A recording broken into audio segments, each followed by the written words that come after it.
Okay, guys, let's test this out. I've got Ja right here, and there's Taj Gibson. So watch this collision right there, man.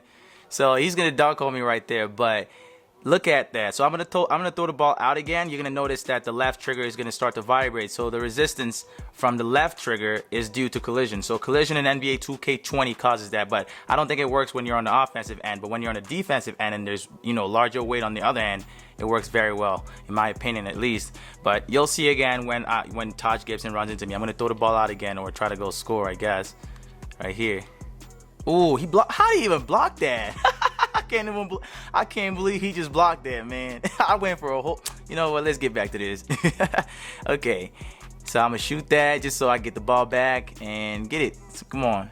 Okay, he's gonna make collision now because he can't shoot. He can't shoot, man. You see that? So I bumped him, and that whole thing started losing his mind. So we're gonna do one more test, just so you guys can see. Right now I'm just dribbling, so I'm gonna run into him, and you're gonna see that it makes no difference. So there was nothing that happened because you're not using the left trigger to sprint. You're using the right trigger to sprint. And that doesn't react to anything. But the left trigger right now, just watch this. So you see that? Anytime he bumps into you, because he's a big boy and you're Ja Morant, and that dude ain't big. So you know what I'm saying? So basically, that's how it works.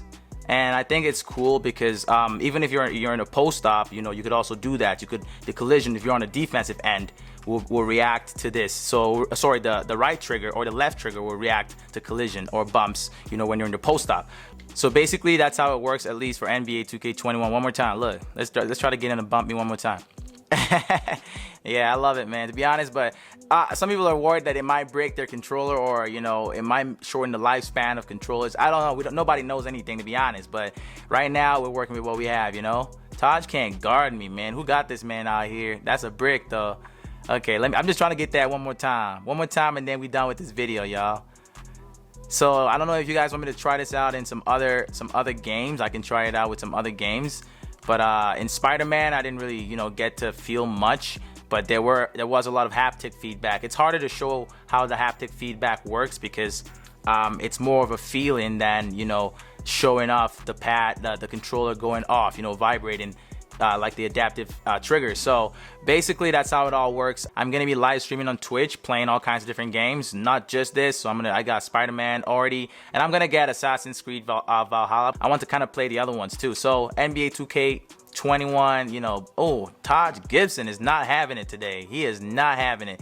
He pulled that. I can't believe he just shot that. He had all the time in the world. I guess 2K is still up to their old tricks. All right, right here, man. Okay, so that's all I got for you guys in this one, man. I'm gonna do some more tests of the PlayStation 5. So I'm gonna test the Wi-Fi against wired connection, so you guys can know if you need to make some space, or get a cable that you can use. But that's all in this video right here. So I just wanted to test out those adaptive triggers for you guys, so show you how reactive they are. So it's not all games, it's a lot of games though. Like right now, like I said, the haptic feedback mixed with the adaptive triggers, it's just so cool, man. It's so cool, it's fun right now. I don't know if we're gonna get tired of it, but it's next gen. This is next gen. So that's all I got for you guys in this one. I'll catch you guys in the next video. It's Midas, and I'm out, y'all.